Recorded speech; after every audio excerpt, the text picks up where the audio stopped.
My son told the waiter, "She's not with us. Just seat her anywhere." I funded his dream from the ground up. He didn't flinch when they walked me past his table. By Friday, I pulled my name, my recipes, and the rights to the kitchen he thought was his. He still plates the food, but the restaurant and the legacy now answers to his mother. Before we begin, may I ask, where in this big, beautiful world are you listening from? It's always a quiet honor to know who's sharing this space. Drop it in the comments, and don't forget to subscribe.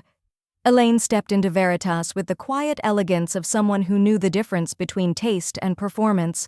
Her coat was pressed, scarf perfectly draped, and in her hand a small silver-wrapped box. Not flashy, but intentional. She'd picked the ribbon herself. The restaurant buzzed with soft music, the clink of glasses, and murmured conversation layered under warm light and curated calm. It looked exactly how she imagined it would when Mark first described it: modern, understated, aspirational. A young host met her at the door with a polite smile. "Welcome. Do you have a reservation?" Elaine smiled back. "I'm with the Granger party." He tapped his screen, brows drawing together. "One moment, please." She followed his gaze. Mark sat near the front window, sleeves cuffed neatly, collar open just enough to signal relaxed power. Sophie was beside him, expression cool, laughing lightly with another couple she didn't recognize. Not one of them turned toward her. The host walked to the table, whispered something. Mark didn't even hesitate. "She's not with us. Just seat her anywhere." The sentence landed without sharpness. No venom, no embarrassment, just flat dismissal. Practiced. Public. Elaine didn't move. The host returned, shifting awkwardly. "Would you prefer the bar or something quieter near the kitchen?" She glanced at the table again, waiting, hoping. Nothing. "The kitchen is fine," she said. She was led to a small table tucked near the swinging doors. Not quite hidden, but far enough to feel like overflow. She placed the gift gently on the table. No waiter came, no menu arrived. From across the room, she saw Sophie lean in and say something to Mark. He chuckled, sipping wine he hadn't paid for. Elaine sat for 5 minutes, not because she was waiting to be acknowledged, because it took that long to steady her hands. She stood, left the box on the table, unopened, walked out the same door she entered, back straight, chin level. She didn't speak to the host on the way out. She didn't glance at the table again. Outside, the air had turned cooler. She buttoned her coat, took her phone out of her purse. A message blinked at the top. "Diana. Drinks tomorrow?" Elaine typed back without hesitation. "Elaine, change of plans. Let's talk business." Then she put the phone away and started walking. Elaine's old house sold in 6 days. The agent said the market was hot. Elaine didn't care about the market. She cared that the attic no longer smelled like David's cigars, that the front porch had grown too quiet, too still. After he died, the silence of the place began filling in like cement. So she boxed it all up. The wedding china, the photo albums, a yellowed birthday card from Mark that read, "To the best mom chef CEO." She saved that one without reading it again. Napa called like a warmer season, the right kind of forward motion. Mark had just finished culinary school in Los Angeles and said he had a dream. They met at a vineyard cafe halfway between her motel and his rental. Mark wore a linen shirt open at the collar and carried a file folder thick with printed pages. "It's called Veritas," he said, eyes bright. "Farm to table, but refined. Modern design, local sourcing. We're going to bring Sonoma-level service to downtown Napa." He laid out renderings, a projected profit curve. Buzzwords she didn't yet know: clean luxury, pre-Michelin positioning, concept traction. He talked about tasting menus and pre-seed investors. She nodded, tracking only the part where his voice still sounded like it used to when he won science fairs in the 7th grade. "How much?" she asked. He paused just long enough. "300, he said. "That gets us the kitchen build-out and the liquor license. After that, we're good." Elaine wired it on a Tuesday. She'd already closed on the house. Her attorney didn't even blink when she said she was investing in her son. The early months were golden. She was there for it all: paint swatches, menu drafts, first press interviews. She ran front-of-house walkthroughs, hosted wine pairing nights with her old network from the Bay Area. Guests would lean in after dessert and say, "That carrot dish, I swear I've tasted it somewhere before." She would smile. "You have. Just not like this." Mark always thanked her. "Couldn't have done this without you," he'd say, glass raised. He called her his silent partner. Lovingly then. Then Sophie arrived. She was the kind of woman who'd grown up with private chefs and antique silver, thin wrists, expensive teeth, and a voice that didn't go up at the end of a sentence. Elaine met her once at a fundraising dinner. Sophie shook her hand and said, "Oh, right, you're the one who helped get things off the ground." Helped, as if she'd rolled up napkins or fetched wine. After that, things shifted, slowly but deliberately. She wasn't copied on tasting menus anymore. The spring launch party? She saw it on Instagram. The next investor meeting was held on a Wednesday. She found out Friday. Her ownership line was quietly moved from managing equity to passive investor. At first, she brushed it off. Growth meant change, but it didn't feel like growth. It felt like being replaced. Diana noticed it first. They were having lunch on Elaine's patio, watching the hills fade blue into the horizon, when she said it.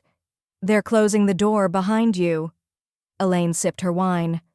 "I'm still a partner." "Not to them," Diana said, unfolding a linen napkin. "To them, you're just where the money came from, not where it came together." Elaine didn't answer, but something in her spine stiffened.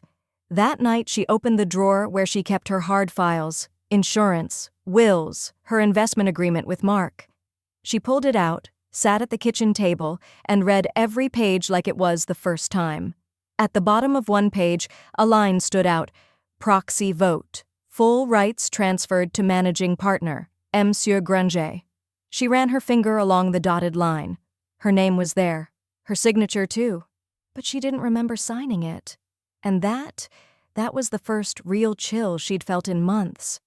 Elaine sat across from her attorney in a conference room that smelled faintly of old wood and lavender hand sanitizer.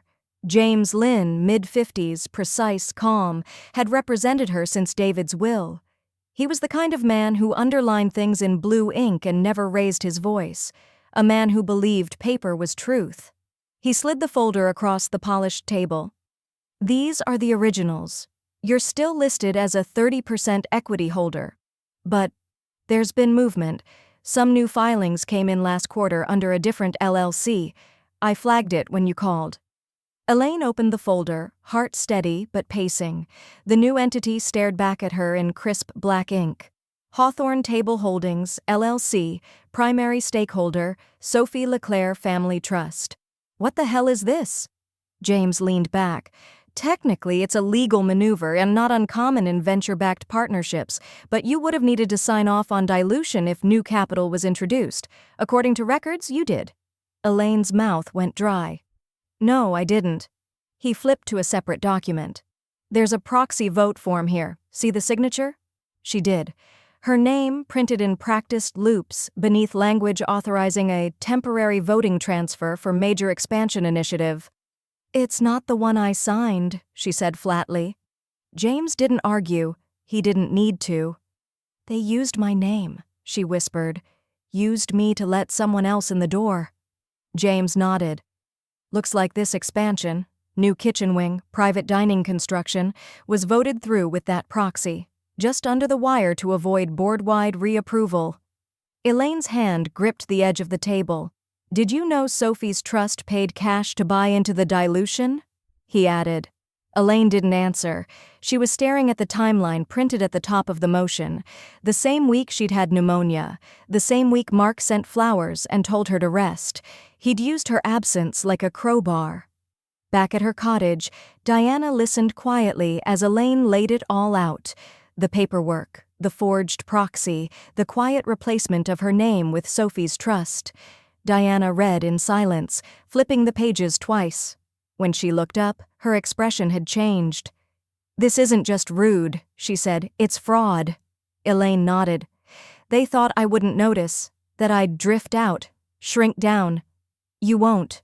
"No," Elaine said. "Not anymore."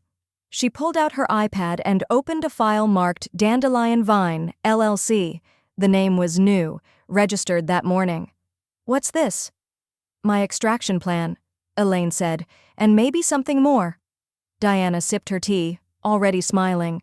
"Good, because I have a friend in San Francisco who loves two things: litigation and making arrogant men squirm." Elaine looked back down at the proxy document. Her name, someone else's ink, someone else's gain. "He thinks this ends with me quietly walking away," she said. "He thinks he gets to make the decisions now." She folded the paper once, then again. "He doesn't know yet," she said, standing. "But he just lost his vote." Sam met her behind the dry storage shed at the back of Veritas, just beyond the service alley, where the smokers used to stand on their breaks. It was early, before lunch prep, before the pastry chef arrived, before the front-of-house team began their daily charade. Elaine wore dark sunglasses and a denim jacket she hadn't pulled out in years. No makeup, no perfume, just the cold clarity of someone who knew exactly what she was there to see. Sam lit a cigarette with shaking hands. "I have 10 minutes. "That's 9 more than I need," Elaine said. He exhaled a trail of smoke and pulled out his phone. "I'm not allowed to show you this, technically, but I saved it before the system was purged." He opened the gallery, tapped on a photo, a PDF screenshot of a document marked internal, owner consent record/expansion vote. Elaine leaned in. Her name was there, signature included. It matched the forged proxy. But this one had a date in the corner. It was the exact day she was in urgent care for fluid in her lungs. "Mark said you signed it by email," Sam said quietly. "That you were just resting, didn't want to be disturbed. We all assumed." Elaine's throat tightened, but her voice stayed even. "You saved the file?" Sam nodded. "Twice, cloud and flash." She handed him a small envelope. "Put this in your glove box. It's a burner. Only call the number inside if something happens to your original copy." He blinked. "This is serious." "Not yet," she said, "but it will be." Back at the cottage, Diana paced with her laptop in one hand and a Bluetooth headset clipped to her ear. Elaine set the envelope down on the coffee table. Diana clicked the mute button. "Just spoke to Thatcher and Lowe. White-collar litigation, downtown San Francisco. One of their partners handled the domain-rich fraud suit last year. They're hungry." Elaine nodded. "Good. I want an audit. I want to know every check that's cleared under that LLC since the day I invested." Diana smiled. "Already sent the engagement letter." By Thursday, Elaine had a digital backup of everything: the vote log, the proxy, Sam's screenshot, and a forensic review request in motion. The whispers started on Friday. One line cook noticed Mark pacing in the back office, door closed longer than usual. The hostess saw Sophie come in and leave within 10 minutes, face flushed, heels loud. Sam kept his head down, but words spread like gas on stone. "She's back," someone muttered. "His mom. She's doing something." Mark felt it. That night he stayed until close, cleaning glasses that didn't need cleaning, barking at the pastry team for plating too slow. His phone didn't leave his hand. The staff moved around him like he was a live wire. Even the sous chef stayed silent. In her kitchen, Elaine made tea with the same kettle Mark had bought her 6 birthdays ago, when she still mattered. She placed the newest file into her ledger, labeled it Phase 1, Confirmed Breach. She didn't raise her glass. She didn't make a toast. She just whispered the only word that mattered. "Begin." Elaine had the table set before sunset. No centerpieces, no garnish, just polished flatware, linen napkins folded once, and 6 mismatched chairs dragged in from the porch. She uncorked a Malbec too good for casual drinking and set it breathing by the stove. By 7, the cottage was alive. Dora brought her signature olive tapenade, still packed in the same glass jars she used back when they ran Sunday weddings at Rutherford Chapel. Gwen showed up with a tin of deviled eggs and gossip about her new sous chef. Marina, the last to arrive, had flown in from Oakland and hugged Elaine too long without needing to speak. They filled the room the way only women who'd worked in kitchens together could, loud, overlapping, honest.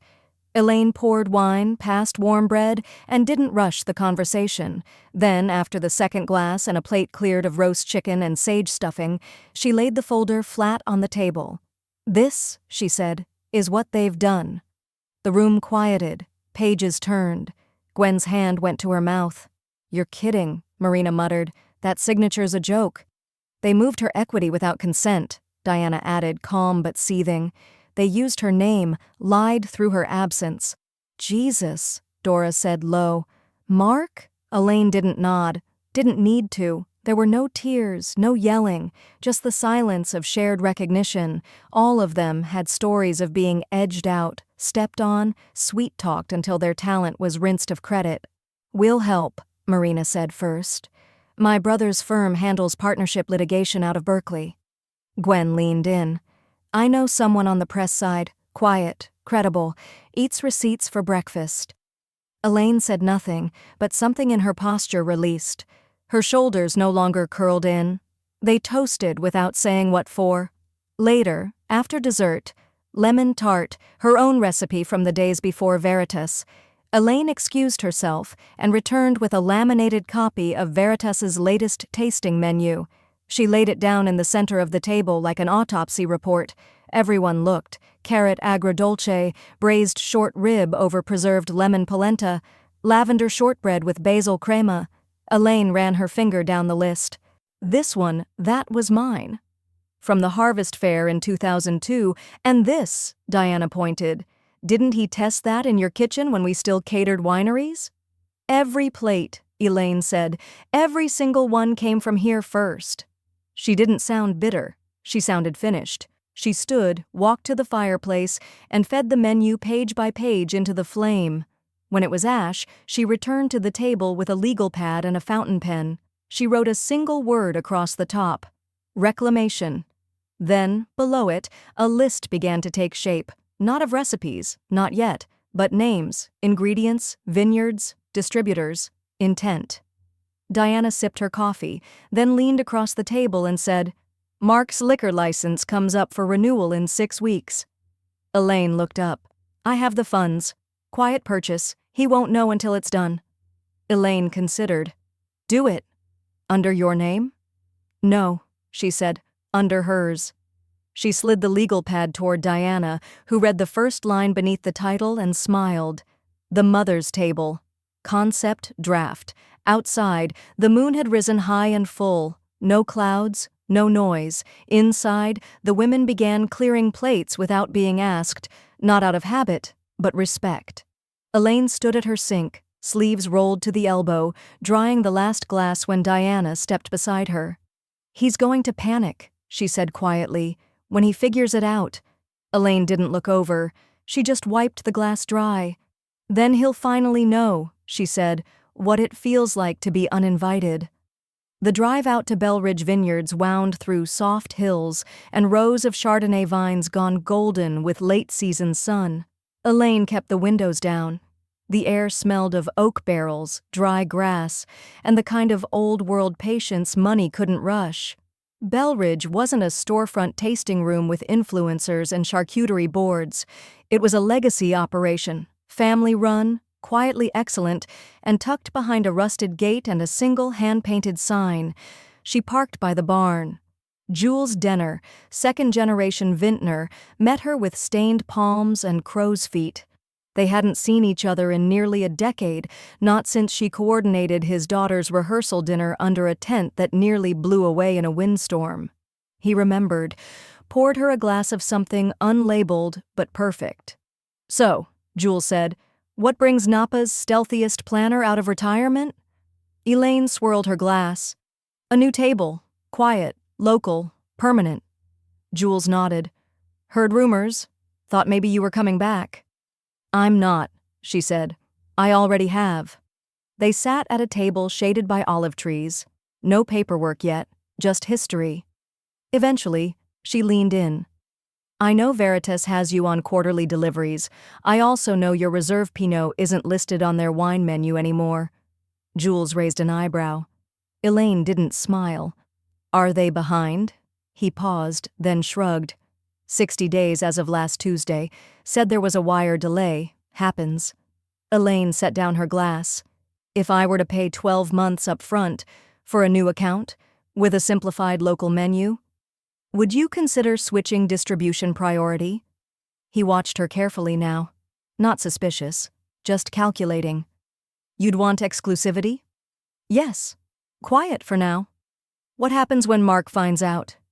Elaine lifted the glass, drank, then answered, Then he'll know what late tastes like. Jules refilled her glass without comment. They shook hands before the sun dipped behind the hills. No signature, not yet, but intent. And intent with Jules Denner was usually enough. 3 days later, Veritas's weekly shipment didn't arrive. The front of house scrambled. Sophie called the distributor, left voicemails, blamed a clerical error, then the driver, then unacceptable service standards. The staff used a backup list, guests noticed. By the end of the week, the reserve pairings were off menu. A note scribbled in the kitchen binder read, Ask chef before offering any 2018 bottles. Inventory wrong. At her cottage, Elaine added a new entry to her ledger, Vendor Shift, Phase 2. Diana called that evening. Sophie's been calling the wrong number for 3 days. Jules rerouted all customer service lines until the contract finalizes. She's blaming their rep. Mark hasn't figured it out yet. Elaine stirred her tea. He won't, not until the corks stop turning. And after that? Elaine opened a drawer and pulled out a sheet of letterhead, unbranded save for a watermark at the bottom, the Mother's Table. She drew a small circle beside the name of Belridge, then underlined it. After that, she said, we start buying the land around him. The email came through at 9:03 a.m. Subject line, favor for your mom's friend. Attached was a one-line reply, reservation made. I'll go in quiet and come out honest. Brianna Halpern wasn't just any influencer. She was the daughter of Elaine's old catering assistant and now a sharp-tongued food critic with 100,000 Instagram followers and a newsletter that half of Napa's new money, read over French press. She used to beg Elaine for leftover lemon bars at age 8. Now she wielded a lens and a voice that turned kitchens inside out.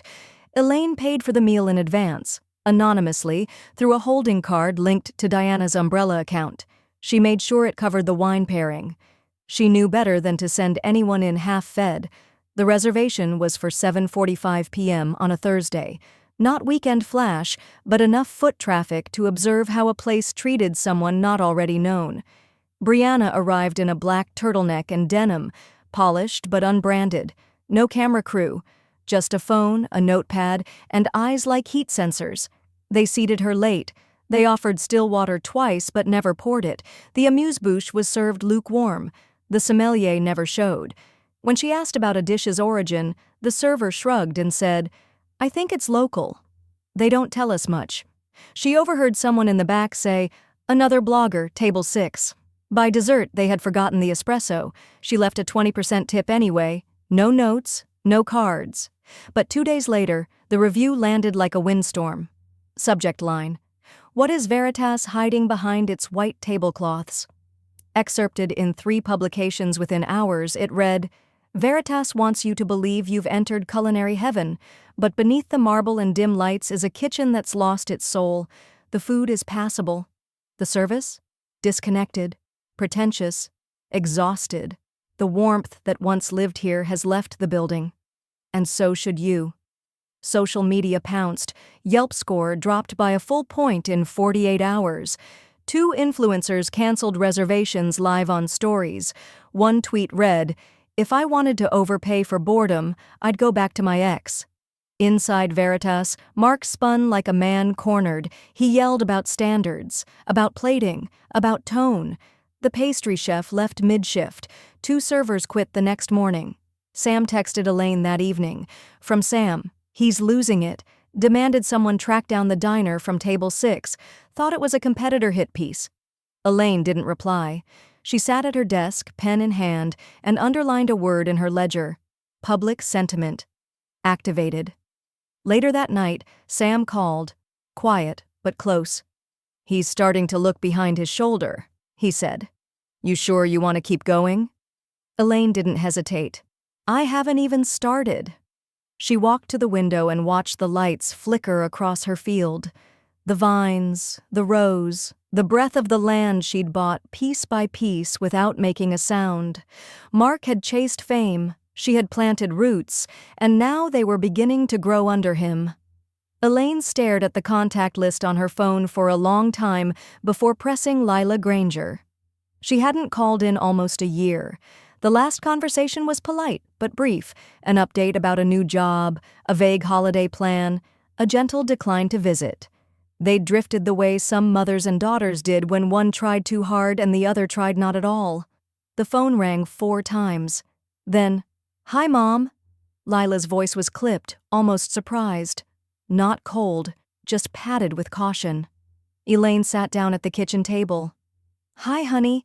I hope I'm not catching you at work." A pause. "No, I've got time." They both waited. Elaine could hear the distant hum of traffic from Chicago, the faint echo of her daughter's city life through the line. "I wanted to call," Elaine began. "Not to vent, just to tell you something real." Lila didn't fill the silence. She let it land. "It's about Mark," Elaine said. "Of course it is."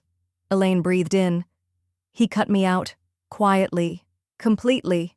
Took what I built, diluted it behind my back, then smiled while doing it." Another pause. Longer this time. "Mom," Lila said carefully, "I'm not surprised." Elaine blinked. "You're not?" "I watched him do it with Dad's name after the funeral. You were just too in love with the idea of him to see it." Elaine winced. "Maybe." "No, maybe," Lila said softer now. "You always thought if you stayed helpful enough, patient enough, he'd come back to you." Elaine stared at the window. "I never wanted to destroy him." "I didn't say you did. I just wanted to remind him I built him." Lila let out a quiet breath that sounded almost like a laugh. "And what are you building now?" Elaine looked down at the yellow legal pad in front of her. Reclamation was still scrawled at the top. Below it, menus, vendors, the name of a new sommelier she was considering. "A reminder," she said. "Permanent, profitable, personal." There was a long pause on the other end, a deeper silence, not distance, but thought. "I still have your old sign," Lila said finally. "From the first catering van, the wooden one. It's been in my closet since you moved." Elaine's voice caught. "You kept it?" "I'll mail it this week." Elaine closed her eyes. The line stayed quiet. "Thank you," she said. "I'm not choosing sides," Lila replied. "Just choosing to watch." "That's enough." Before they hung up, Lila Ed, I hope you finish it, whatever it is." Elaine smiled. "I always finish what I start."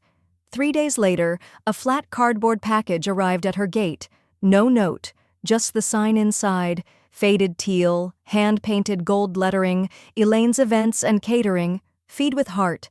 The edges were chipped, one screw still clinging to a rusted hinge.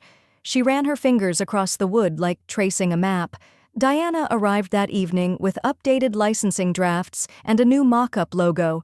Elaine held up the sign instead. "We don't need a new logo," she said. Diana smiled. We really don't." Elaine propped the sign in the window facing the driveway. A small gesture. Private, for now. But it felt like setting a place at a table that had been empty for far too long. The letter was short, barely 2 paragraphs. Elaine had rewritten it 3 times before printing it on linen paper and signing it with the same fountain pen she used on her first catering contract 30 years ago. "To the Board of Veritas Hospitality, I am invoking my right to initiate a voluntary equity withdrawal based on current valuation and legal standing under the original partnership agreement. My 30% stake is to be bought out within 14 calendar days of receipt. Sincerely, Elaine M. Granger Ruby filed the formal notice by courier and email. One copy was hand-delivered directly to Veritas's administrative office and time-stamped at 11:02 a.m. By 1:15 p.m., Mark was pacing behind the kitchen pass, white-knuckled and whispering obscenities into his phone. Sophie hadn't arrived yet. He didn't tell her. He couldn't. Because the valuation had dropped. Between Brianna's scorched earth review, Belridge's wine freeze, and the quiet unraveling of supplier contracts Elaine had begun pulling like loose threads, Veritas's books were now brittle things. He called their accountant 3 times that week. "Why's our valuation down 40%? "Because perception drives bookings. "This isn't perception, this is sabotage." "Then you'd better find the saboteur fast," he asked Sam. Sam shrugged. "Maybe people are tired of cold bread and warm egos." Back at her cottage, Elaine poured herself a glass of that same Belridge Pinot and stared at the printed appraisal. It was less than she hoped, more than he could afford. Perfect. Diana reviewed the buyout papers while Ruby added a clause. "No backdoor dilution permissible post-valuation review. All board action to be transparently documented under audit provision." Elaine signed. Her hand didn't shake. By the end of the week, Veritas had 12 days left. Then Sophie showed up.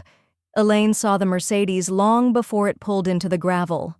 Sophie stepped out in beige cashmere and cream heels as if she'd be photographed. She didn't knock. She walked to the porch like she still belonged. Elaine opened the door before she could lift her hand. Sophie didn't waste time. "You're jealous." Elaine stared at her. "Of what?" "Of everything you never were. Your son, the restaurant, his name in magazines, the life we built." Elaine didn't blink. "You didn't build anything. You bought in." Sophie's jaw tightened. "You could have stayed quiet. You could have kept your little slice and your little wine and your little stories about roast chicken and rustic tables. But no, you had to turn it into war." Elaine let the silence stretch. Then, "You should have read the contract." Sophie frowned. "I didn't just pull out," Elaine said, stepping closer. "I bought you out." The silence shattered. "What?" Elaine held out a folder, a certified transfer of Sophie's stake, quietly purchased by Dandelion Vine, LLC that same morning. She was leveraged, Diana had told her days before, tied to a trust with a debt window, one well-timed buyout offer and she'll fold. And she had. Elaine had bought Sophie's shares before Sophie even knew they were up for sale. "I now hold controlling interest," Elaine said, "and starting Monday, I hold the name." Sophie stepped back. "You can't." "I can," Elaine said, "and I have." She closed the door without another word. Inside, Elaine walked to the counter, flipped open her ledger, and updated the top line. Phase 3, majority secured.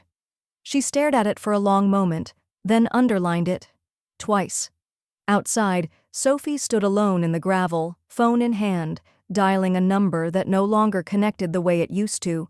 Mark wouldn't pick up, because the foundation beneath him had already changed hands. The sign came down just after sunrise on a Monday. Sam stood at the curb with a thermos of black coffee and a screwdriver set, while the last shadow of the Veritas placard was unbolted from the front facade. The gold serif letters clinked against the sidewalk like dropped silverware. No one came out to watch. Elaine arrived 15 minutes later, wearing a dark green sweater and no makeup. She looked up once, nodded once, and unlocked the front door. Inside, the walls were already bare. The renovation wasn't dramatic. No wrecking crews, no concept overhauls. The bones stayed. What changed was everything else. White tablecloths were packed up and donated. The host stand was moved 3 feet left.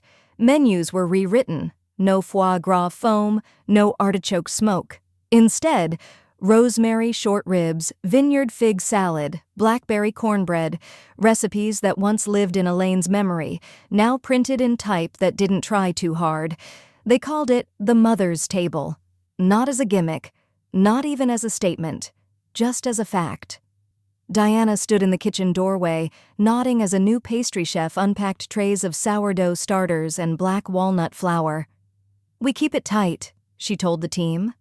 "Local, seasonal, no vanity plates." Sam was promoted to general manager by noon. When Elaine told him, he just exhaled. "I thought I'd be fired." "I almost didn't trust you," she replied. "But you saved more than files." The first hires back were easy. 2 line cooks who'd walked out after Mark's third tirade, a server who'd left after being denied sick leave, and a dishwasher named Arturo who told Elaine simply, "I miss the way it smelled before." Elaine paid the first payroll from the Dandelion Vine Fund, without blinking. The second week, soft openings began, invite only, under the radar. Small plates, wine pairings from Belridge, no cameras allowed. The word spread anyway.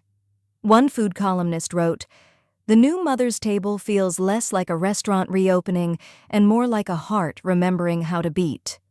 Elaine didn't read all the press, but she did read the one line that mattered. The souls returned. She stayed late that Thursday, wiping down countertops herself, folding napkins into imperfect thirds. Sam passed her a printout from the new website draft. A blog section had been added. A sample post title blinked up at her, "Welcome to the Table," by Elaine Granger. She didn't overthink it. She wrote, "I wasn't seated at the table, so I built one. For those who were never invited, for those who were asked to leave, and for those who cooked everything but were served last, this table remembers you, and it's set." They published it the next morning. By noon, the phone had 6 voicemail requests for private bookings. By 3, Yelp had reclassified the business as under new management. By 5, someone left a bouquet on the steps with a note that simply read, "We missed you." That night, Elaine sat at the bar with a bowl of lemon risotto and watched the room fill slowly, deliberately. No rush, no VIP seating. She toasted quietly with Sam, to the ones who stayed. Outside, in the darkened parking lot, a black sedan idled. Inside it, Mark sat behind the wheel, watching strangers enter a building he once called a masterpiece. He didn't go in. He didn't have to. The name was no longer his, and the light from the dining room didn't spill for him anymore.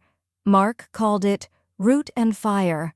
The pop-up launched in a rented event space near Silverado Trail with Edison bulbs, exposed beams, and an Instagram-ready mural that read, "Back to Flavor. Forward with Flame." It lasted 13 days. The first night had press. The third had half-filled tables. By the second weekend, one Yelp reviewer wrote, "Tried too hard to be rustic, forgot to be good." A second said, "If you liked Veritas, you won't recognize the man behind this." He fired the first sous chef, then the second. He cut the pastry menu and blamed local produce. Staff quit. A vendor walked after a bounce deposit. By the second Monday, the space was dark. No closing announcement, no apology, just silence. Sophie filed for separation that same week.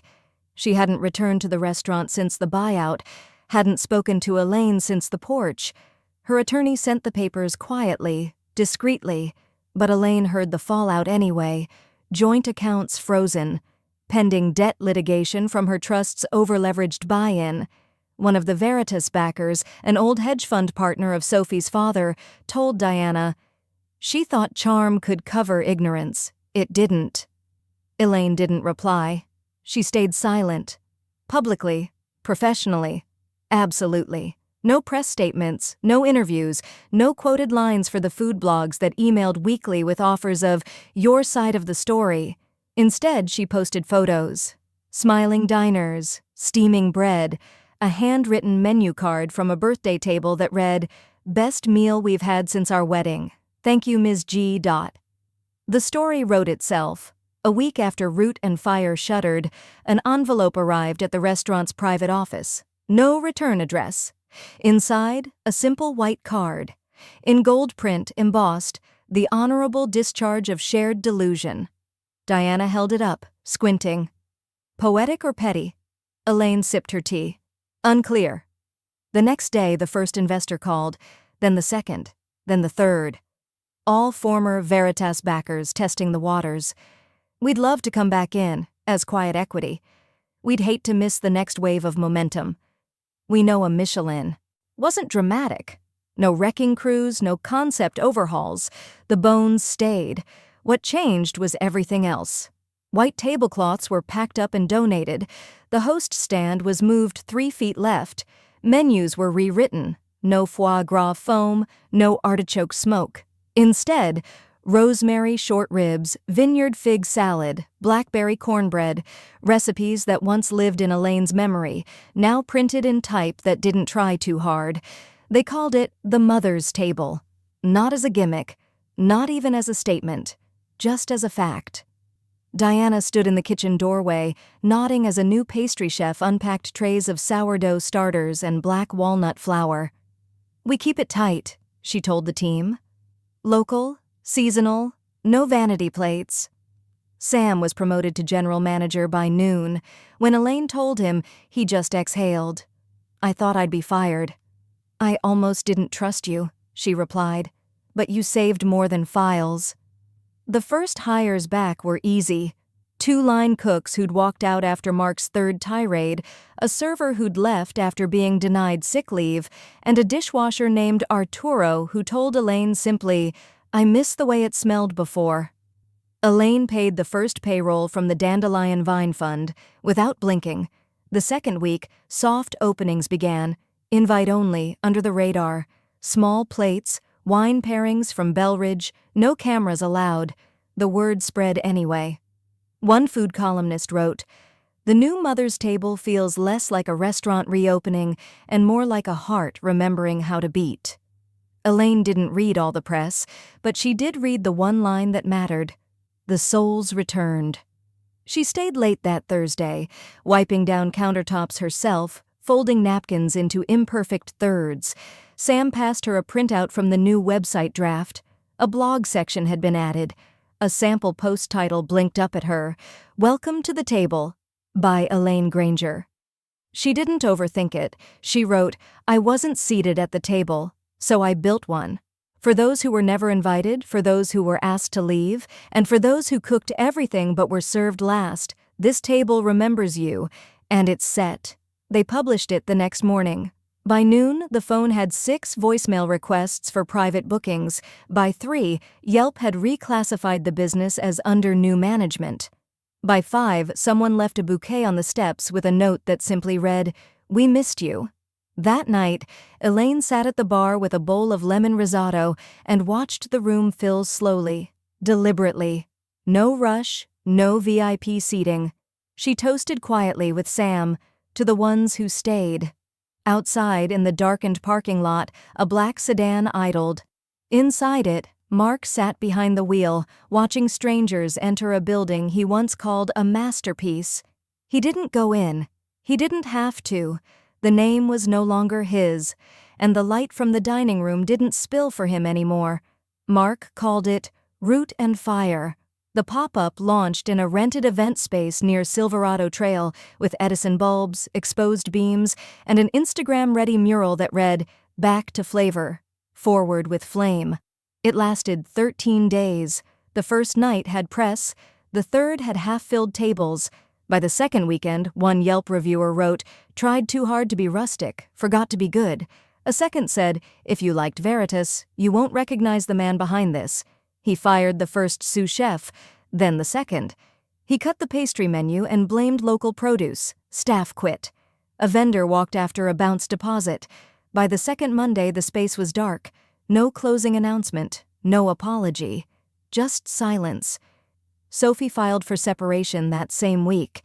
She hadn't returned to the restaurant since the buyout, hadn't spoken to Elaine since the porch.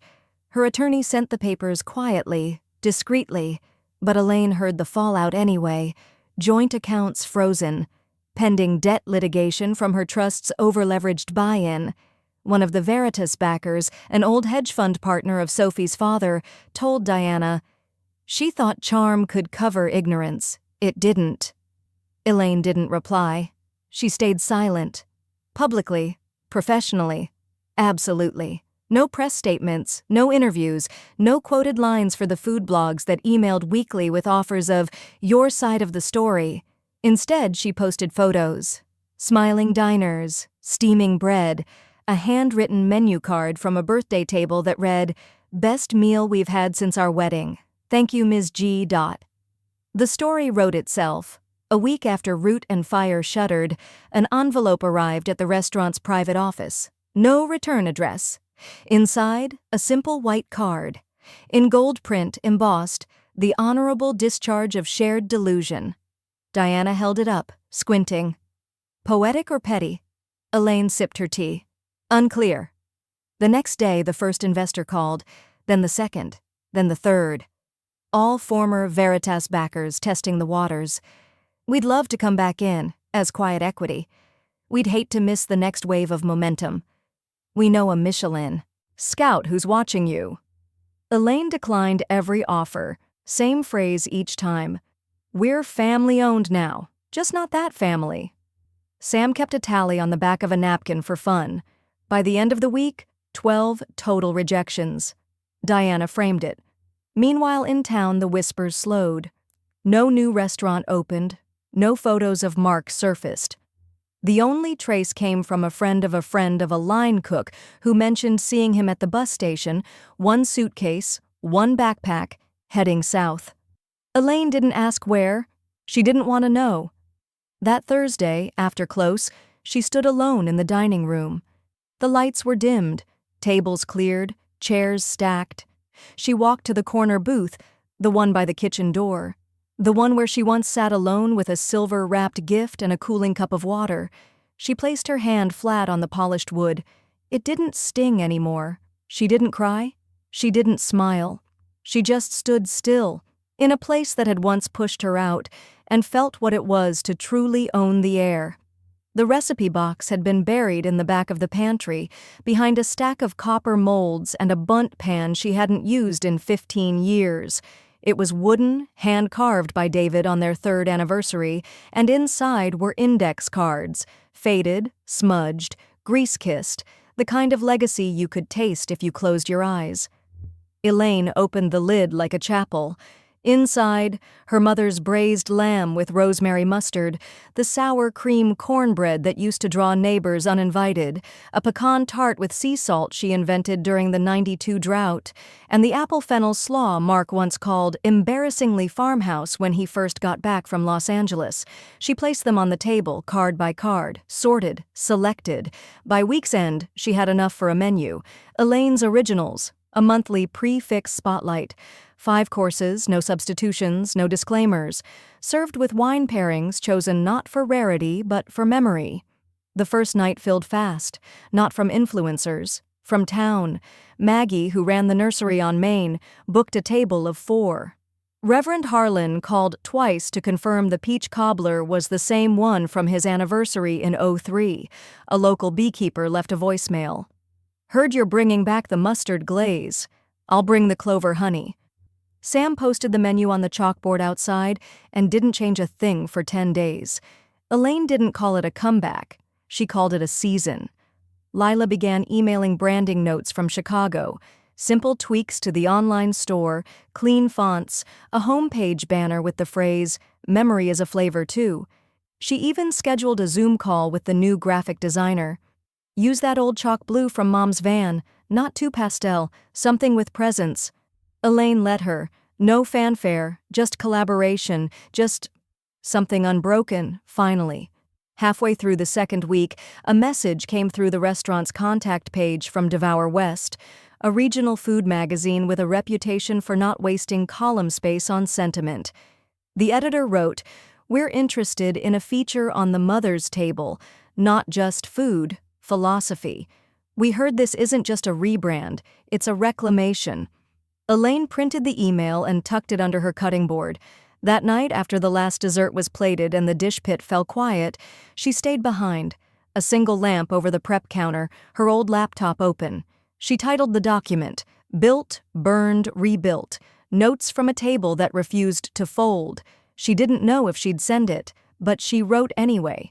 She wrote about the first time she fed strangers in her backyard because the catering truck wouldn't start, about losing her appetite the day after Miriam was born, only to find it again in the smell of butter and lemon zest, about how feeding people was never about the applause, it was about watching someone loosen their shoulders after the second bite.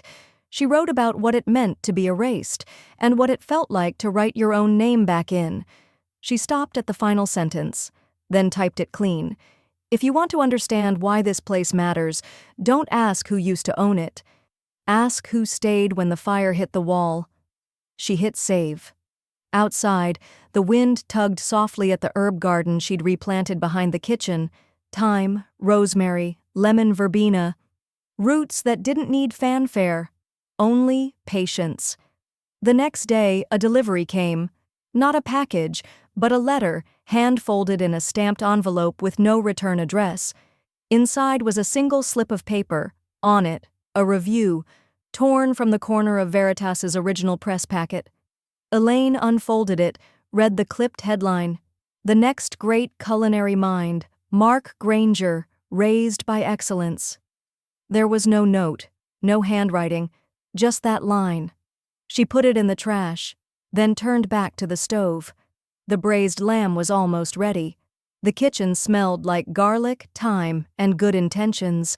Elaine had started the short ribs before dawn, slow roasting them with cracked pepper and blackberry glaze. She wore her oldest apron, the one with the stitched lemon and the threadbare ties, and hummed without realizing it.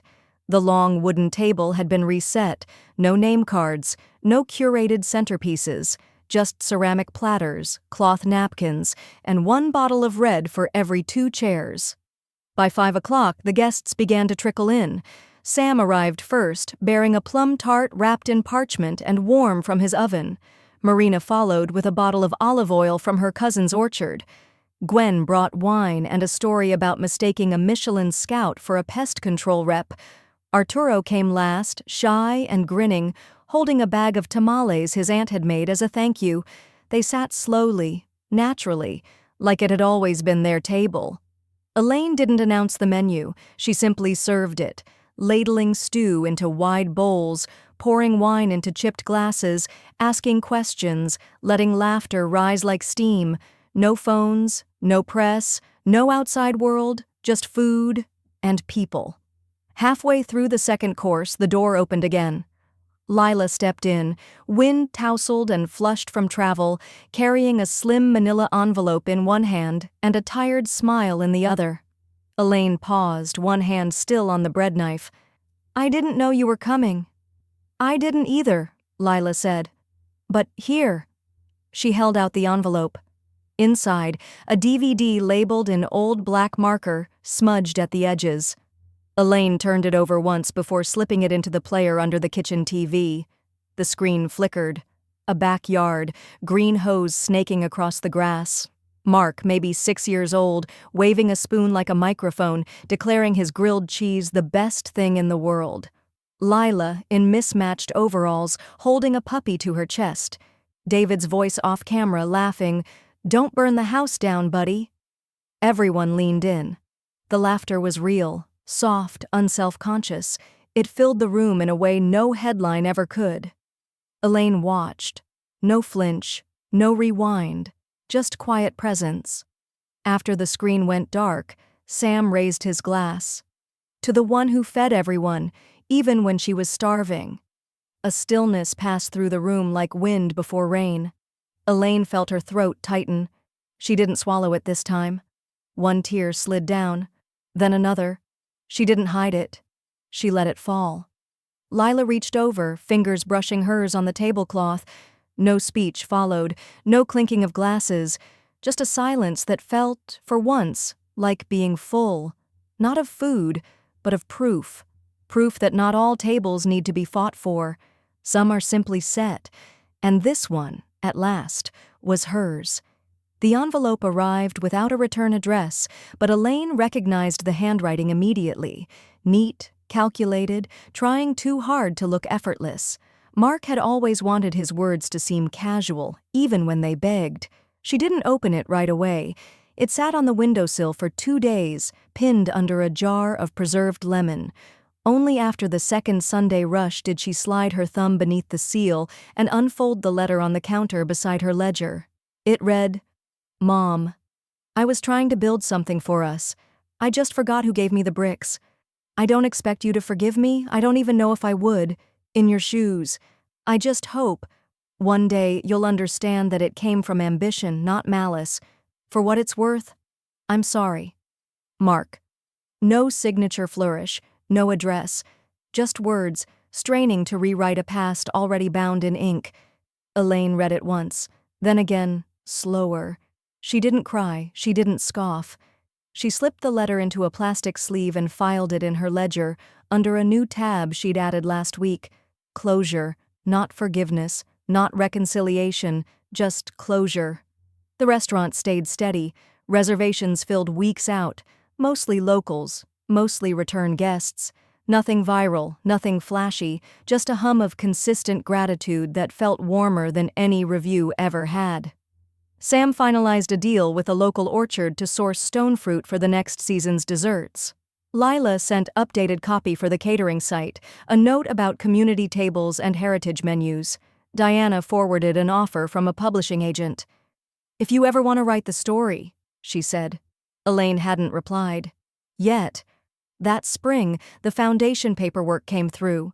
Elaine had spent months with Ruby refining the mission, stripping it down until it was sharp and clean and needed no defense. The name read, The First Chair Foundation, culinary opportunity for women who came late, stayed long, and fed everyone first. The tagline was Lila's idea. The sentiment was entirely Elaine's. She launched it quietly, no gala, no press kit, just a line on the website and a post shared among restaurant groups, scholarships available for women 55 and older entering food service, culinary arts, or hospitality management, because the first chair at the table shouldn't be the last one offered. By the end of the month, they had 23 applications. The youngest was 56, the oldest was 78. Elaine read each one at night, pen in, hand, eyes soft. Some had shaky grammar, some were too long. One came in with no punctuation but ended with, "I just want to cook without being told I'm too old to start." She circled it. First pick. On the wall behind her desk, the old catering sign still hung. Faded teal, chipped gold paint. She looked at it the way you look at something that didn't protect you but still got you here. One morning she returned to the envelope Mark had sent, taped the last sentence above her calendar. Just as a reminder, not of his apology, but of the thing he confessed without meaning to. He'd built something on ground she laid, and it had cracked without her. Elaine closed the ledger, poured her tea, returned to the prep kitchen where lemon curd was cooling and rosemary butter was being whipped by hand. She didn't need to answer the letter. The table was answering for her. Sunday mornings were her favorite now, before the doors opened, before the clatter and hum. Just the soft creak of old wood, the scent of rising dough and steeped citrus, and the steady hush of a building exhaling sleep. Elaine walked through the dining room slowly, fingertips brushing tabletops like piano keys. Her heels echoed once, then quieted. She wore navy today, no apron, just elegance in motion, the kind that came not from age, but from surviving everything you didn't say out loud. The chairs had been rearranged slightly since opening, the layout tighter, more communal. The light over table 3 had been dimmed just enough to feel like home. A single photo had been added to the entry wall, not a headshot or a press clipping, just the original catering sign framed behind glass with a handwritten note below it. This table began in a van. And it never forgot who packed the folding legs. She passed the old corner booth, the one by the kitchen door, the one where she once sat alone, holding a wrapped gift and watching her son say she wasn't with them. It looked different now, softer. There was a card on the table. Reserved, Sundays, e.g. Sam had insisted on it. "Every orchestra needs a first chair," he'd said. She'd rolled her eyes, but she hadn't said no. She slid into the booth, poured herself a glass of wine from the small carafe waiting there. Belridge, of course, the 2020 vintage, subtle, bright, not unlike herself, as Diana liked to joke. Outside the window, the herb garden caught the morning breeze. Inside, the stereo buzzed once, then clicked to life. Ella Fitzgerald, low and smooth. The music had just begun when the front door creaked open again. Lila stepped in, not rushed, not late, just comfortable now, as if her arrival didn't need explanation. She wore linen, hair pulled back, no phone in hand. Elaine didn't rise. Lila slid in across from her, handed over a small paper bag from a local bakery, and said, "Hazelnut pinwheels. I remember you hated the plain ones." Elaine smiled. "You remembered right." They didn't toast. They didn't need to. The ritual was already built, in the food, in the pause, in the silence that no longer felt like absence. Around them, staff filtered in quietly, Sam with his checklist, Marina humming through the wine shelf, Arturo hauling in crates of squash and late summer tomatoes. Elaine watched them move, the people she chose, not born, but earned, not perfect, but present. She leaned back slightly, glass in hand, and exhaled, not out of relief or exhaustion, but peace. A kind she'd stopped believing in for a while. Mark hadn't come back, not in letters, not in rumors. She hadn't expected him to. Some debts weren't paid in words, some chairs weren't meant to be reclaimed, and that was all right. Elaine looked around at what she'd rebuilt, the roots she'd nurtured, the kitchen that sang again. This time there was no folding chair, no waiting for a call, no room left to be erased from. Just this table, her table, the one she'd made space for, not just to eat, but to remember. She sipped her wine, felt the warmth of it settle deep.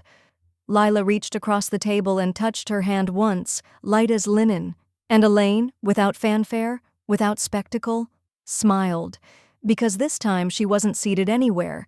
She was seated exactly where she belonged.